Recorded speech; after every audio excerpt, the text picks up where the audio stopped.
In today's video, we'll be looking at algebraic expressions and we'll be focusing on distributive law. In algebraic terms, the distributive law is A brackets, B plus C, or the expression inside of the bracket can also be subtracted. So it means that everything that is on the inside of the bracket is going to be multiplied by what is on the outside of the bracket.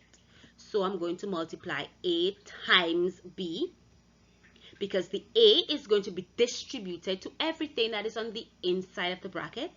And then I'm going to add that to A times C.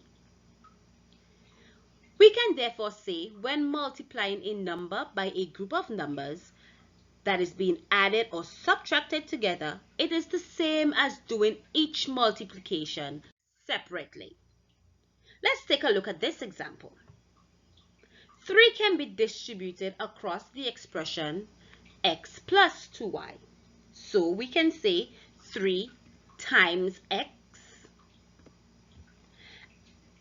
plus 3 times 2y. We then simplify the expression to give 3x, because 3 times x is 3x, plus 3 times 2. So we remember when we did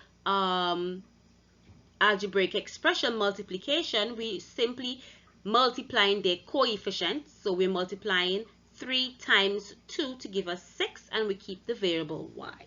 So the simplified version for this expression is 3x plus 6y. Remember, we cannot add terms that are not the same. Let's look at this one. So in this example, x is being distributed over subtraction.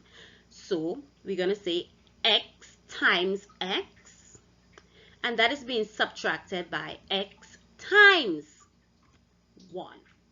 X times x, remember, when multiplying variables, we are going to raise it to a power. So x times x is going to give me x squared.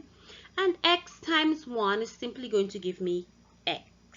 So our simplified version for this expression is x squared minus x. Let's try this one. So we have two expressions. We have the expression 2a brackets 3 minus 2b, and that is being subtracted by a brackets 4b minus 2. So the 2a is going to be distributed only over what is attached to it by the bracket, which is 3 minus 2b. And a is going to be distributed to that expression inside of the bracket, which is 4b minus 2. So the first thing we're going to do is going to multiply 2a times 3. And we're going to say 2 times 3 is going to give me 6. And I keep my variable a. That is going to be subtracted by 2a times 2b. And when I subtract 2a times 2b, I'm going to get 2 times 2 is going to give me 4. And a times b is just simply going to give me ab. Because there's a subtraction sign, it's going to be negative 4ab. Now I'm going to distribute the a, the minus a, over the 4b.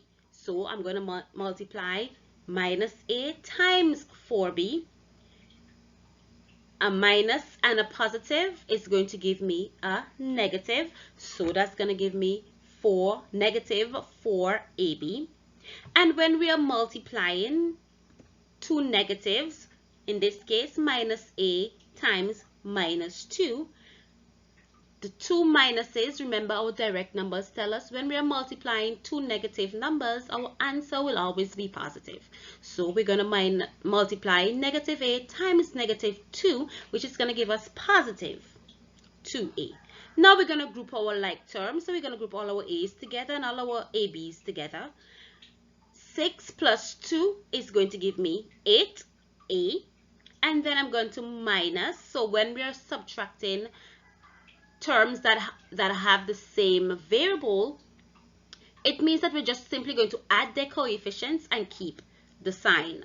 So for AB, which is a subtract, we're going to subtract 4ab. Because they have the same sign, we're going to add their coefficient. 4 plus 4 is going to give me 8. Put back the terms, the variables, ab, and we keep the sign minus 8ab. So the simplified version to this expression will be 8a minus 8ab. Remember, not because the first term have an a and the second term have an a, we can group them together. It doesn't work that way. They are two unlike terms because 8a is not the same as 8ab. So remember, the greatest factor for success is self-esteem. Believing you can do it, believing you can achieve it, believing you deserve it. See you in the next video.